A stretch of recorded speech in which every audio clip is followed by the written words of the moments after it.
भैरवपुर के एक बरगद के पेड़ के नीचे बूढ़े किसान और अलग अलग वर्गों के लोग शाम के बाद आकर बैठते हैं।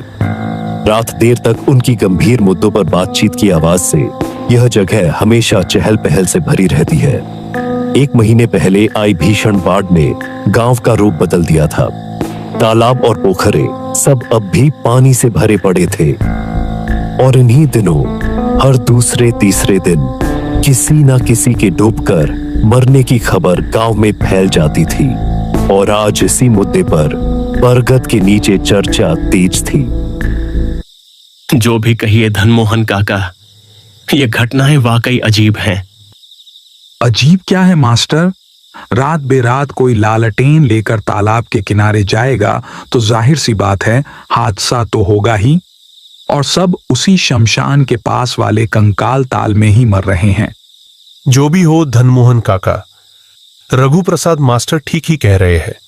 इससे पहले की बरसात में भी लोग मरे थे, लेकिन ऐसे 2 हफ्ते में 4 लोग डूबे हैं। ऐसा तो कभी नहीं हुआ, वो भी एक ही तालाब में डूबकर मरे हैं। अरे रहने दे, यह गांव है, कोई मुंबई और दिल्ली नहीं। यहां कौन सरकार आकर रोशनी लगवाएगी? हम तो किसान की हालात में जीते हैं, हमें इन्हीं हालात में जीना पड़ेगा।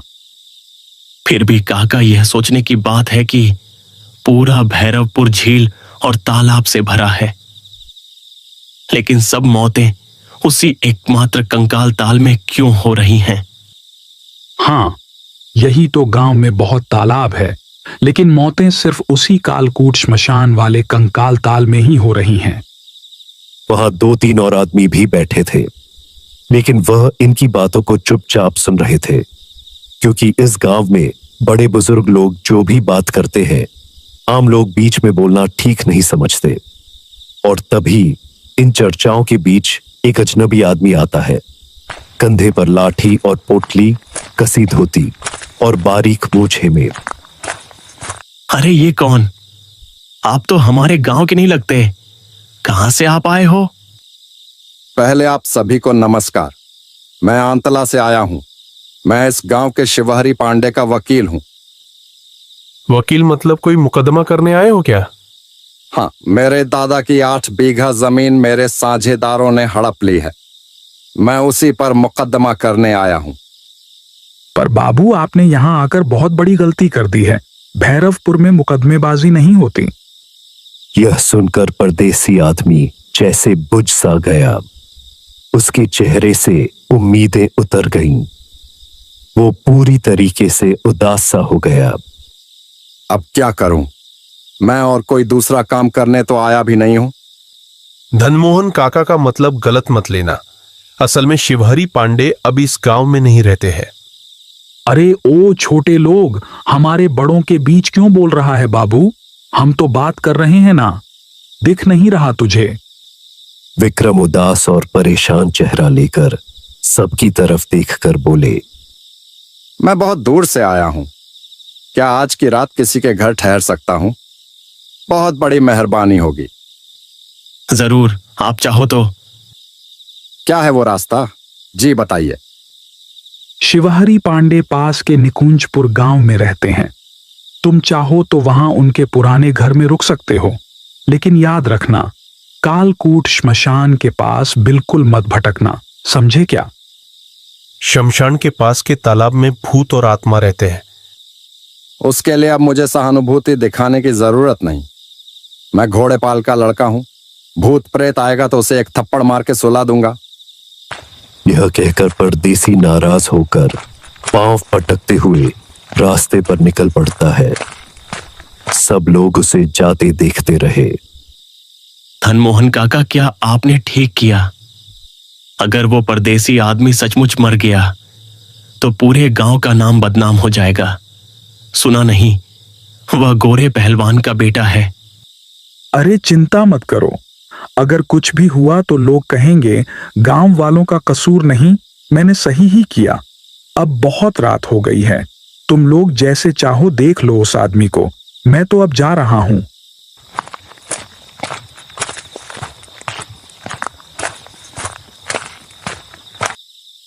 मामला ठीक नहीं लग रहा। वो आदमी परदेसी है। अगर कुछ हो गया तो हम गांव वालों को कैसे सफाई देंगे? हाँ, सही कहा। मैं क्या कहता हूं, क्यों ना हम बीर सिंह काका के पास चले क्या? सभी ने इस बात से सहमति जताई और वहां से सभी उठ खड़े हुए। सब लोग बीर सिंह काका के घर की ओर रवाना हो गए। दूसरी तरफ परदेसी सोच रहा था, अगर उसे पता होता कि इस गांव के लोग इतने कठोर और बेरहम हैं, तो शायद मदद मांगता ही नहीं। अब धीरे धीरे वह कंकाल ताल के किनारे कालकूट शमशान की ओर बढ़ता चला जा रहा था। लंबे ताड़ के पेड़ों के बीच से गुजरते हुए उसका मन घबराने लगा। वह भूत प्रेत में विश्वास नहीं करता था, लेकिन सुना था कि यह रास्ता ठीक नहीं है। यहां अक्सर कुछ न कुछ घटनाएं होती रहती हैं। और तभी चलते चलते अचानक उसके सामने एक परछाई खड़ी हो जाती है। उसका आकार काफी बड़ा था। वह आकृति बिना कुछ कहे उसकी ओर बढ़ने लगती है। कौन है? कौन हो तुम? हे भगवान, बचाओ मुझे, हे भगवान। वो चीखता है। उस दानव ने अपने लंबे हाथ से विक्रम को पकड़ लिया। विक्रम डर से पत्थर सा जम गया। वो राक्षस उसे खींचते हुए कालकूट श्मशान की ओर ले जाने लगा। और उस समय श्मशान से एक रहस्यमयी आवाज भी गूंज रही थी। ले आओ उसे, ले आओ, आजा, आजा, लेकर आओ उसे। उधर मंदिर से बीर सिंह काका बाहर निकले। रघु प्रसाद मास्टर और उनके साथ 2-3 गांव वाले उनके सामने खड़े हो गए। क्या हुआ? सब लोग ऐसे घबराए क्यों और कहां भाग रहे हो? कुछ तो गड़बड़ है बीर सिंह काका। या तो कोई अनहोनी हो चुकी है, नहीं तो फिर कुछ बहुत बड़ा होने वाला है। आपकी मदद बहुत जरूरी है।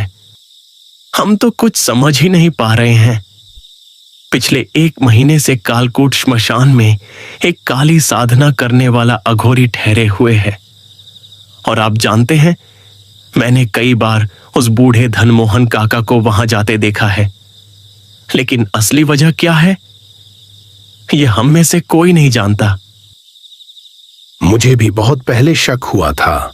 धनमोहन कुछ ना कुछ गड़बड़ जरूर कर रहा है और मैंने भी उसे कई बार कालकूट श्मशान की तरफ जाते देखा है। वो क्या कर रहा है काका? हमें तो बिल्कुल समझ ही नहीं आ रहा। शायद अब और समय बर्बाद करना उचित नहीं होगा। वह परदेसी भी उसी शमशान की ओर गया है।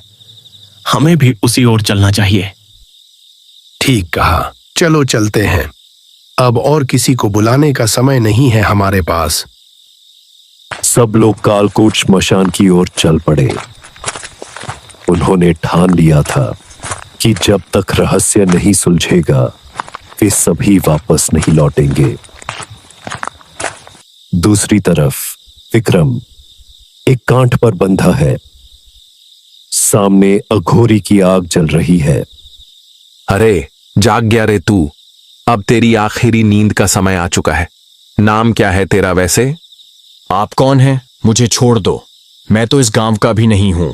मेरा परिवार बर्बाद हो जाएगा। चुप! तुझे बलि चढ़ाए बिना मेरी साधना पूरी नहीं होगी। हे आजा, काट इसको, रेत इसका गला।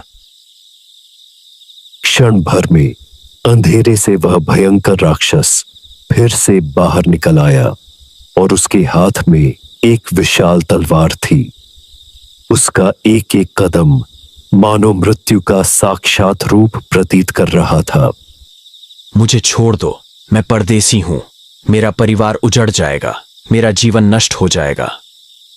इतने में धनमोहन काका भी वहां पहुंच गए। उनका चेहरा अब इंसान से ज्यादा पिशाच जैसा लग रहा था। हां, तू परदेसी है, लेकिन बलि का कारण तुझे भी जानना चाहिए। वह तालाब देख रहा है। उस तालाब को अमृत पोखर बनाने की कोशिश कर रहा हूं। जिसकी भी जान वहां जाएगी, उसकी जीवन शक्ति तालाब में बंध जाएगी। अघोरी और धनमोहन को क्या पता था, झाड़ियों के पीछे मास्टर बीर सिंह और बाकी गांव वाले उन्हें चुपके से देख रहे थे। हर अमावस को उस अमृत पोखर में डुबकी लगाकर मैं पा सकता हूं लंबी उम्र, जीवन। बहुत बड़ा भोग है रे। यदि अमृत पोखर की साधना पूरी हो गई तो इस बार की अमावस्या में मैं पा लूंगा अमृत का वरदान।